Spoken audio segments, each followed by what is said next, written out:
পুরান ঢাকার মাঝে আজও মাথা উঁচু করে দাঁড়িয়ে আছে এমন এক ঐতিহাসিক স্থাপনা যার প্রতিটি ইট যেন বলে যায় মুঘল আমলের গল্প।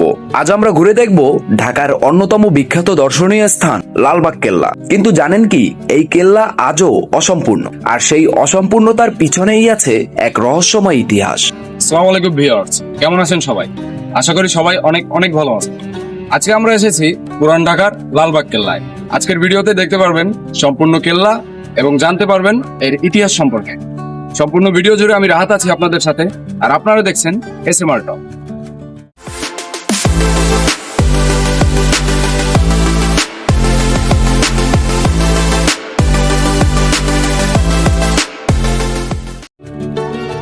লালবাগ কেল্লা শুধু একটি দুর্গ নয়, এটি ঢাকার মুঘল ইতিহাসের এক জীবন্ত সাক্ষী।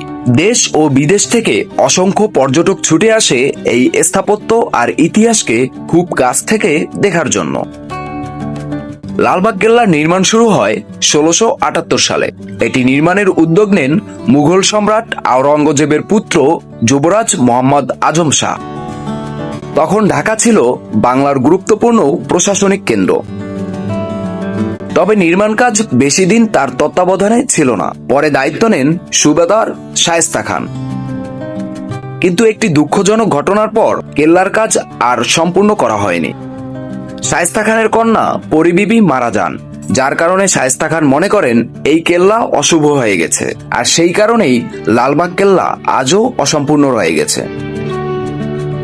বর্তমানে লালবাগ কেল্লা হচ্ছে বাংলাদেশের অন্যতম জনপ্রিয় ঐতিহাসিক পর্যটন কেন্দ্র।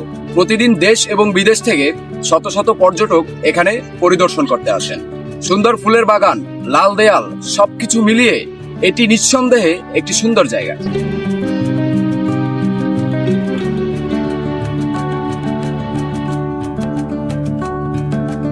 এটি হলো পরিবিবির সমাধি। লালবাগ কেল্লার সবচেয়ে গুরুত্বপূর্ণ অংশগুলোর একটি। সাদা মার্বেল ও কালো পাথরের ব্যবহার এই সমাধিকে দিয়েছে এক অনন্য সৌন্দর্য। অনেকে বলেন এই সমাধি কেল্লার অসম্পূর্ণতার ইতিহাসের কেন্দ্রবিন্দু। এই মসজিদটি মুঘল স্থাপত্য শৈলীর একটি চমৎকার উদাহরণ। ৩ গম্বুজ বিশিষ্ট এই মসজিদ আজও দর্শনার্থীদের মুগ্ধ করে। মসজিদের নকশা দেখলেই বোঝা যায় মুঘলরা তাদের স্থাপত্যে কতটা সৌন্দর্যবোধের পরিচয় দিয়েছিল। এখানে রয়েছে দেওয়ানি আম, যেখানে প্রশাসনিক কাজ পরিচালিত হতো। পাশেই রয়েছে হাম্মামখানা বা রাজকীয় স্নানঘর। বর্তমানে এই অংশে একটি জাদুঘরও রয়েছে, যেখানে মুঘল আমলের বিভিন্ন নিদর্শন সংরক্ষিত আছে। সবচেয়ে অবাক করা বিষয় হল লালবাগ কেল্লা কখনোই পরিপূর্ণ সম্পন্ন হয়নি। ইতিহাসবিদদের মতে এটি সম্পূর্ণ হলে কেল্লাটি আরো বিশাল আকার ধারণ করত। এই অসম্পূর্ণতাই লালবাগ কেল্লাকে অন্য সব দুর্গ থেকে আলাদা করেছে।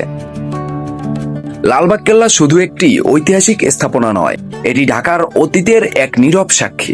এখানে এসে মনে হয় সময় যেন কয়েকশো বছর পিছনে ফিরে গেছে।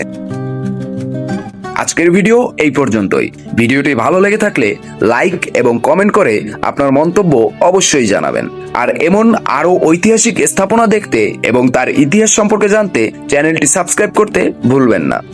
দেখা হচ্ছে আগামী ভিডিওতে নতুন কোনো জায়গায়, নতুন কোনো ভ্রমণে, নতুন কোনো ইতিহাস নিয়ে। সেই পর্যন্ত সবাই ভালো থাকবেন, সুস্থ থাকবেন। আল্লাহ হাফেজ।